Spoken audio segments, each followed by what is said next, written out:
สวัสดีครับคุณผู้ชมวันนี้ผมกรณ์ KT นะครับกับรายการ Space Talk นะฮะวันนี้แขกรับเชิญของผมพิเศษมากเลยนะฮะเขาคือนักท่องอวกาศเป็นชาวบราซิลที่ได้ขึ้นไปท่องอวกาศมาเมื่อ3ปีที่แล้วเลยนะครับคุณวิกเตอร์เฮสพัญญานะฮะ Hello and welcome to my studio. Oh, thanks, Gan. I just understand Brazil and Victor Espanha, what you said now. So I just introduced you in Thai now. Yeah, you have to do the Brazilian version. Thanks for having me, Gan. It's a pleasure to talk with you about space with a lot of amazing stuff that you have in your office. Anyway. Yeah, we just show you around a bit here. And since you are the 627th person to ever go to space. Yeah. I got that number right. Oh, super. Okay. So you went with the Blue Origin New Shepard mission NS-21. Yes. And yes, right. I just want to start with the basic first. Since you are from Brazil and Brazil is the country with, I think, is very rich in heritage, culture. And when I think of Brazil, I think of football. Yeah. Like they got a lot of wonderful stuff. Why did you choose to go to space? Yeah. It's a very good question, God. Because when I was younger, I would love to not just to watch football, but play football as well. As you said, it's our culture, it's our heritage. I love to play to support my team in Brazil, which is Cruzeiro. When Ronaldo, he basically born in Cruzeiro, you know, not just me, but as every Brazilian. Space is still something very far from us. We have good companies in terms of aerospace, like Embraer, but we don't have rockets actually in Brazil. Our last rocket burned like 20 years ago. Wow. It was not a good... we don't have a good background in space. And the nearest launch site is about 2,000 kilometers from my home. So, yeah, for me, it was something really impossible, to be honest. I never thought I could go to space someday, being 100% honest with you. But my background when I was a kid, I loved to watch football, but then I became an engineer. I used to work as a production engineer in Brazil, private equity firm. Focused in agriculture. A lot of management. I was a project manager at that company at the moment. Loving doing business. Studying business, I learned how Elon Musk and Jeff Bezos, they were investing so much in space. So I was very interested in the new space economy, not to go in space literally. Okay. Basically, so when I heard about Sarah, basically sounds for me like, Sarah, it's a space agency for everyone, but space agency needs to be for the government, no? And I was like, no, it's not for just for the government, could be for me as well. And I jumped in Sarah, basically, and exciting to see what's come next in terms of business development, not for become an astronaut. It wasn't my motivation. Okay, so you started from the business part, from your background, you're doing engineering and management, and how does that transform you? When was the turning point that you now got the chance to go to space, and when was it, and how does the transformation work? From doing the day job, and then suddenly you are about to jump on the spacecraft. Yeah, it was in 2021, by the end of 2021. Like I said, I was doing my business thing. Yeah. just living my regular life. A friend of mine introduced me Sarah. Okay. And when I heard about Sarah for the first time, it was super interesting. And then Sarah did basically, just to understand, Sarah did just basically a sweepstake, selecting one of the early adopters of the agency, because Sarah basically born in 2022, and I was one of the early adopters of Sarah as a marketing campaign, and I won Oh, I literally won a ticket to space. You know? wow. You got the golden ticket to go to space. Yeah. Maybe I was at that moment I was one of the luckiest guy in the world. Maybe yes. At the same time, I felt very blessed as well. It's like a unique chance, you know, in my life. Yeah, I need to borrow your luck a little bit here. Yeah. And when you got the free stake from Terra to go to space, the next step would be like all the training process, like getting yourself ready to go there. Like, yeah, I want you to ask you about how hard it is, like get your physical ready or like the mental state ready to go to space. Yeah. For me personally, it's harder than the another crewmates of mine, you know, because more 5 people in the rockets on the New Shepard rocket, and they were expecting a lot about this mission. And for me, it was something new, totally new. I was the living example about what space could be, because Blue Origin has an interesting vision.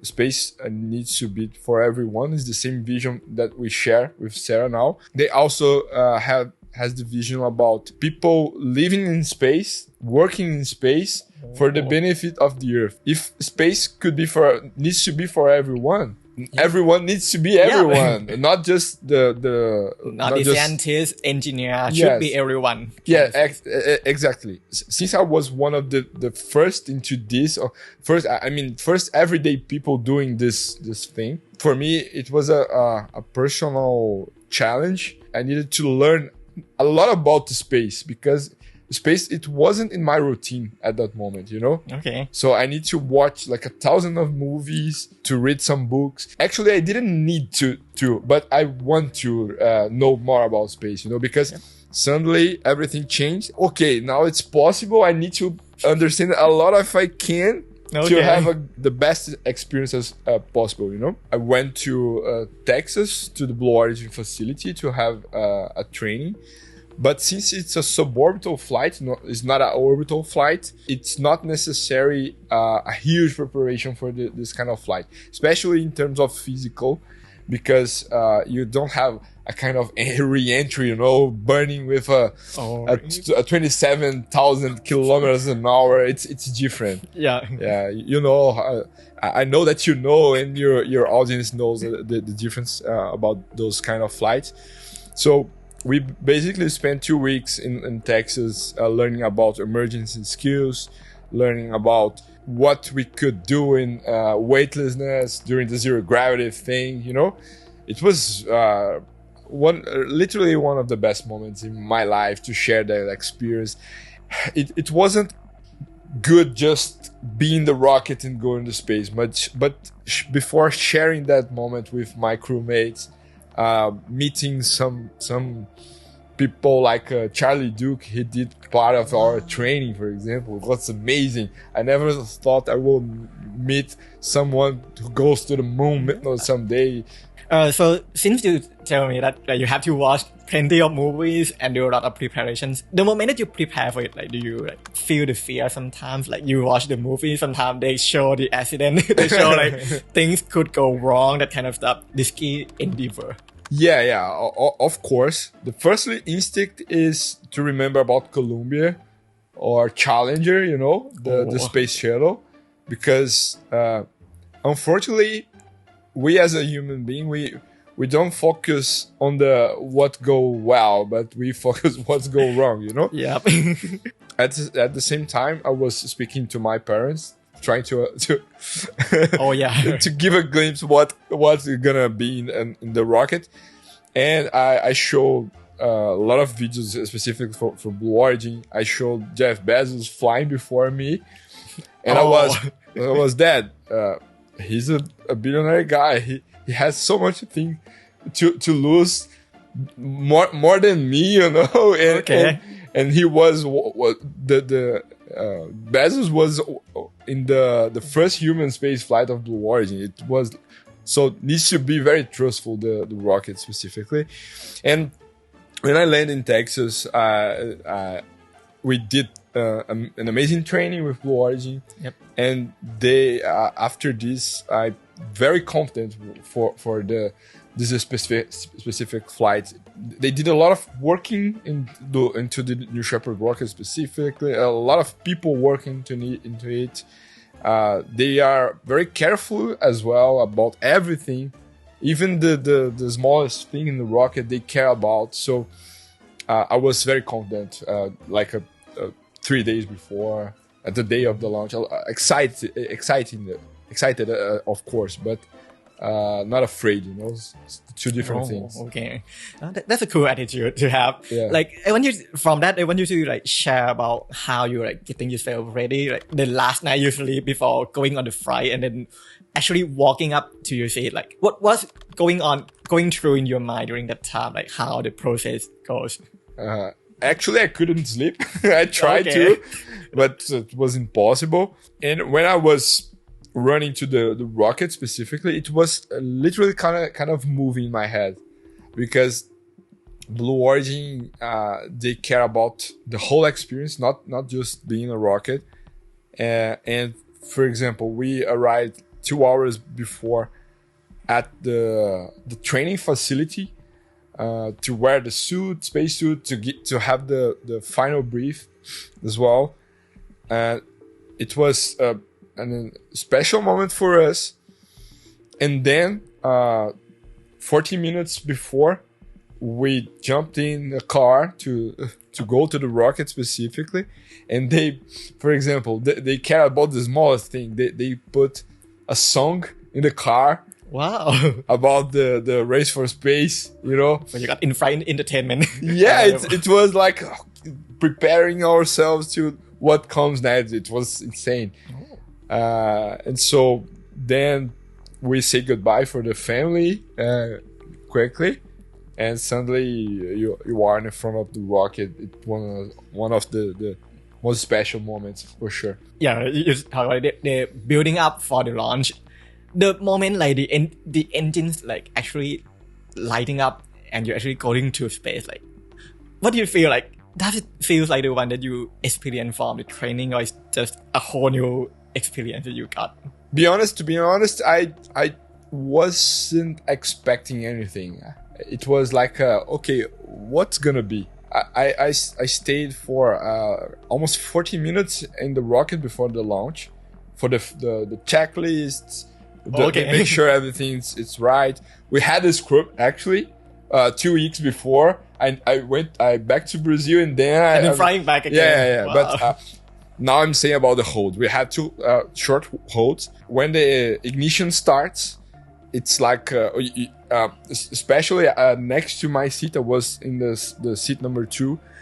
The flame comes next to me. The rocket starts to shake a lot. What is funny is on the first seconds, the rocket goes super slowly because it's very heavy. It's like this bottle. You have almost like a 95% of propellant, and 5% is the capsule basically. So this is very heavy on the first minute, I would say.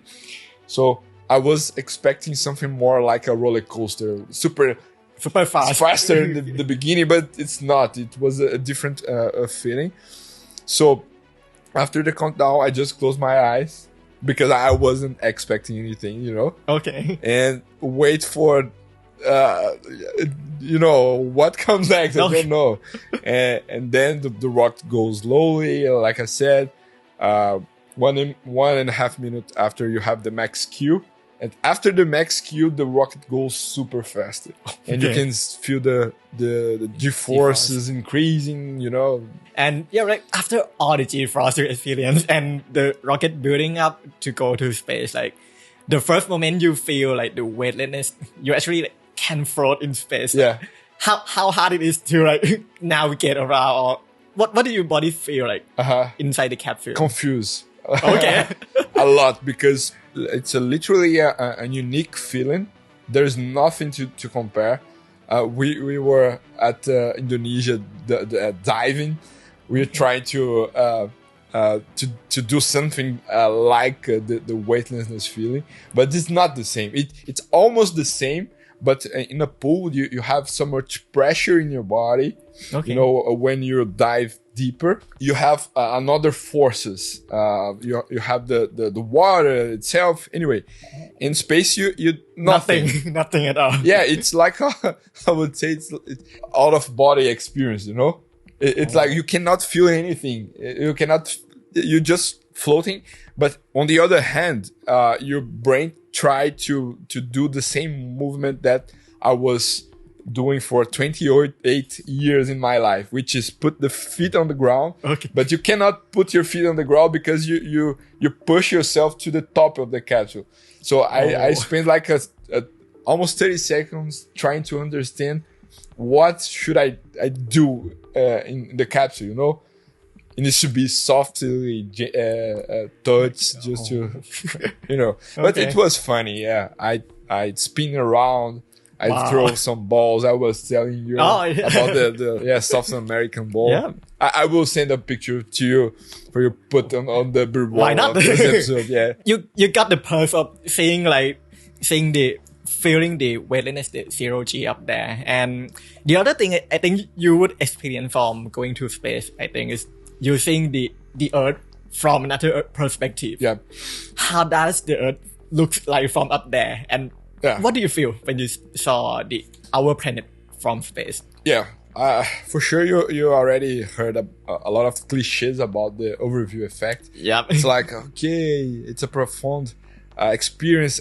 Of course it is, but I will share an interesting thing that unexpected as well. Everything is great. It's black during the day. You can see the thin layer of the atmosphere, the curvature of the Earth. Everything's amazing. It's very sensitive, especially the oxygen thing. But what was unexpected is since we were during the day, the Earth reflects a lot the sunlight, the light of the sun. You know, okay. Because, for example, you can see the full moon at night reflects a lot the light of the sun. But you can imagine the Earth, it's bigger than the moon, and even is you have a lot of oceans around the Earth, so reflecting so much more than the moon. Okay. So when you see the Earth outside, you can see almost like a spot coming from the ground, you know. It's we call it as a Earth light. Oh, and this is fantastic. And that's why you cannot see stars during the day as well. Okay, because the Earth is reflecting the light a lot. It's almost when you were in Bangkok during the night.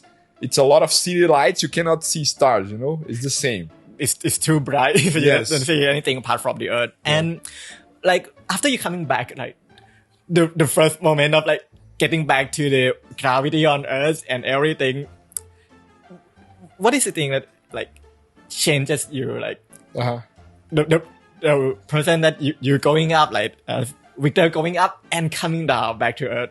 Is there anything changes in your experience? Yeah, the concept of impossible, because it's just impossible before it happens. You know, after happen, it's become possible, not impossible anymore. This is what changed. For example, I pushed a lot my boundaries about everything. Before that, I doubted myself a lot in a lot of things. I don't know. I always have imposter syndrome about a lot of things.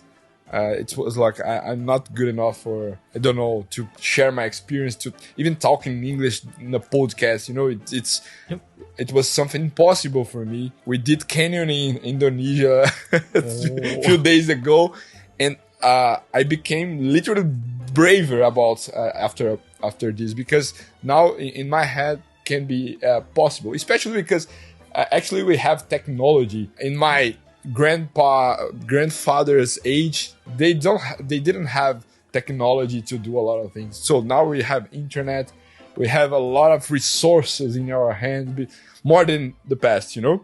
This what's changed a lot in my mindset, I would say. That's a really like a great attitude to think like it's not impossible. Yeah. And since you talk about all the things that seems impossible. Like right now, we're gonna have like the program in Thailand. Yeah. Race to Space. That's why you're here. Yeah. And yeah, can you share about this collaboration with Sierra and that we're gonna have the actual first Thai person to go to space? Yeah, can you share more about the details? Yeah, of course. Honestly, I'm very proud of ourselves because we are doing an unbelievable job in this program specifically. We spent so much time doing background job, like trying to develop the best app possible, trying to integrate different concepts about space, because what we've seen is, okay, we still believe that space is to be for everyone. What's next? Blue Origin came to us and they offered basically the whole capsule of the New Shepard. Now we have 6 seats about the New Shepard. Okay. It's gonna be basically the first program like this. Not the first ever, because we had Inspiration 4 with 4 civilians. Oh yeah. By the way, they are super friends of mine. Stuart Proctor, Chris Swenberski. Wow. But now we have a full capsule with different nations. This is very interesting. Ooh. And of course, Thailand has a dedicated seat in this mission. Wow. And this is so good because we are having a great time in Thailand. We are seeing how kind you guys are. And we are very excited to share this common experience and maybe ignite something in Thailand, because as we saw in Brazil, when I come back after my mission, Brazil has more than 200 million people. 99%, they didn't understand anything about space. After my journey, they start to believe that maybe space could be a thing for them, And we want to see something like this in Thailand specifically, because you are so great. Why we don't have a huge space program, for example?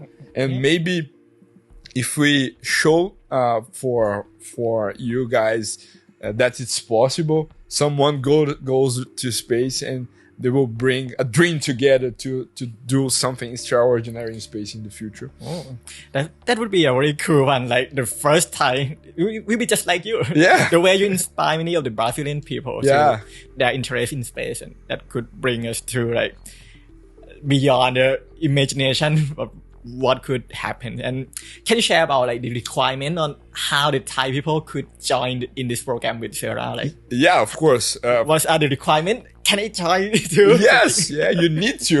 Okay, sure. How can I sign up on that? Yeah, the first thing is you need to be over 18. Okay, and pass on that. Yeah. Check. Okay, that's all. That's all you need now. Okay, and pass on that. yeah, that's all you need, because the minimal requirement needs to be over 18 for safety reasons. Okay. Needs to be safe as well. What you need to do basically is to access Zero Mission Control, which is the app on the Telegram app. Okay. The Telegram. And there we will, we're saying basically Zero Mission Control it's your gateway to space. Oh. You'll find everything there. Is there like some challenge to earn space dust?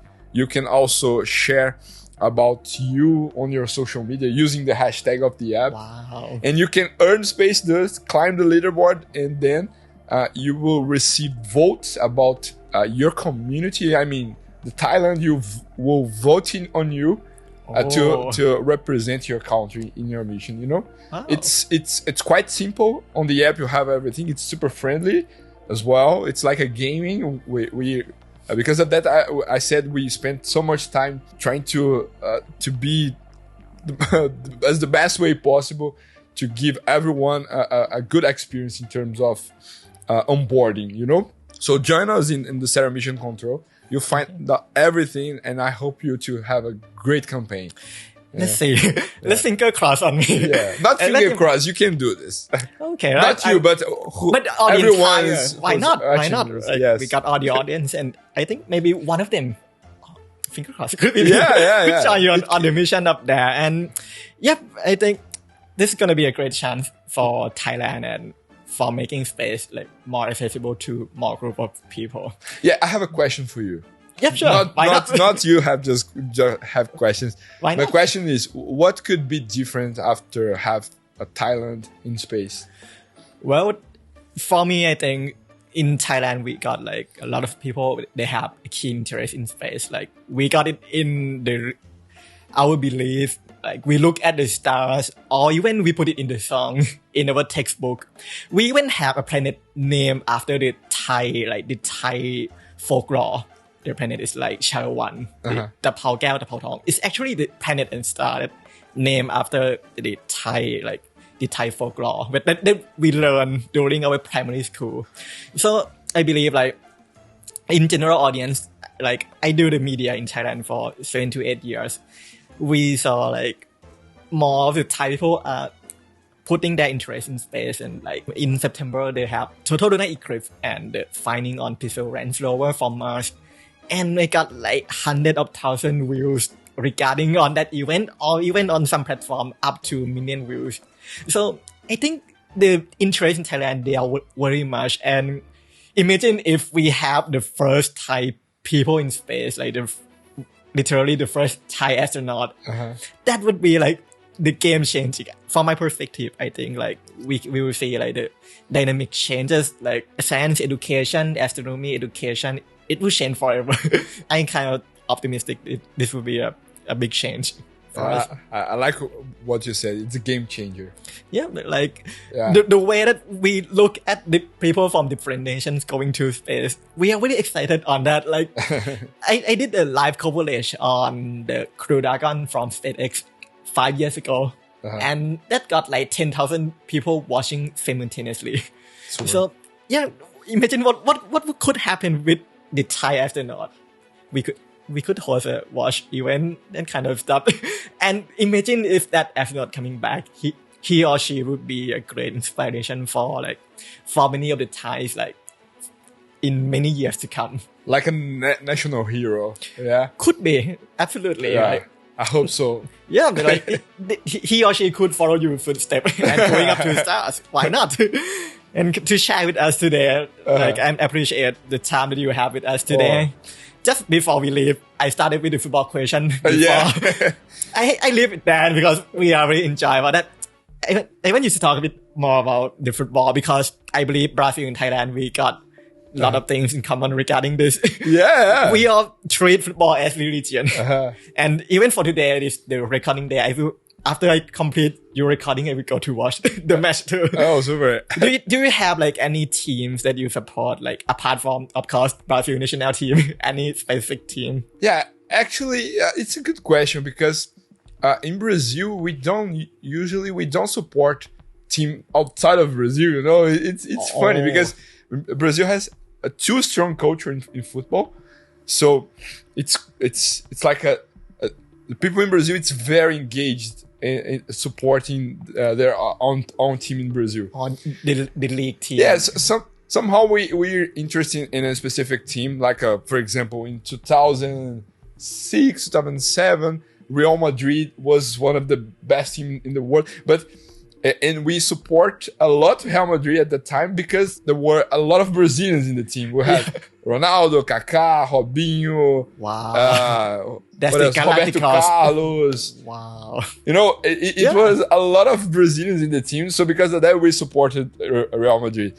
Then in Barcelona, we had Ronaldinho, Rivaldo, then Neymar with Messi. Yeah. Wow. Anyway, so our support outside of Brazil, it's kind of this, you know. It's not like I supporting now Manchester United because I no, it's not like that. Okay. Brazilians love football, of course. Unfortunately, in my point of view, we don't have the best team for now. Okay. I hope with Ancelotti now we'll have a better team than the last years. Yeah, you just changed the national coach. And he could bring a lot of difference. Why not? Yes. Like for me, I support like in Thai, we apart from like the national team from Thai League, we also watch like the English club, the Premier League. Yeah. And for me, I support like Liverpool, and there used to be a lot of Brazilian player like Alisson, like Alisson, yes, Firmino, that kind Firmino. of it's in Liverpool. Firmino, Richarlison, in Spurs right now. Yeah, is that a lot of people? Yeah. Of course, Premier League is for me. It's the best league in the world, actually. But we prefer Brazil League. If I have a chance, I will go visit. We go have a look like Santos, like all the teams. Yeah. Neymar is there now. Yeah, like he come back there. Yeah. Amazing. And if you have a chance, you definitely have to check out the Thai league. Yeah, you'll be my guest. Yeah. Of course. We have to do cultural exchange. Yeah. Apart from space, we also have to do football too. Yeah, why not? Sure. Even food, because the food here is amazing. Oh yeah. Have you tried the Thai food yet? Yes, of course. Oh, yeah. Yesterday we went to Pad Thai restaurant. Wow. It was insane. I ate mango as a dessert. I loved. Yeah, it was fantastic. And before here we ate a duck.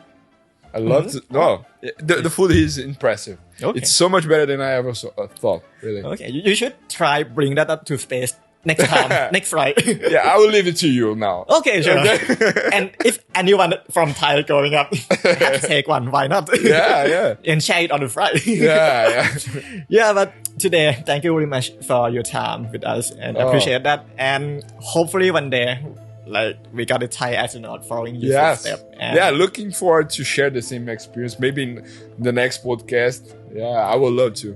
Why not? Okay, we would be great to have you back with us soon. And thank you very much for today. Thanks for having me. It's a pleasure. Go on. โอเคก็นี่ครับบทสนทนากับคุณวิกเตอร์นะครับชาวบราซิลที่ได้เดินทางขึ้นไปท่องอวกาศมาเรียกว่าได้เห็นประสบการณ์เลยครับตั้งแต่จุดเริ่มต้นมาจนถึงจุดที่เขาเดินทางขึ้นไปมีอะไรที่เปลี่ยนความคิดของเขาหลังจากได้เดินทางไปนอกโลกได้สำเร็จนะครับคือเป็นบทสนทนาที่น่าทึ่งมากจริงๆมีอีกหลายเรื่องแต่เดี๋ยวพอดแคสต์เราจะยาวเกินไปนะฮะก็ประมาณเท่านี้ก่อนนะครับชอบคอนเทนต์นี้ฝากกดไลค์กดแชร์กดติดตามช่องคอนเทนต์เอาไว้ด้วยนะครับและกลับมาพบกับ Face Talk ได้ใหม่ในตอนถัดไปนะครับวันนี้ก็ผมและก็วิกเตอร์ต้องขอตัวลาคุณผู้ชมไปก่อนนะครับสวัสดีครับ You have to do that. Why not? Thank you so much. Thank you.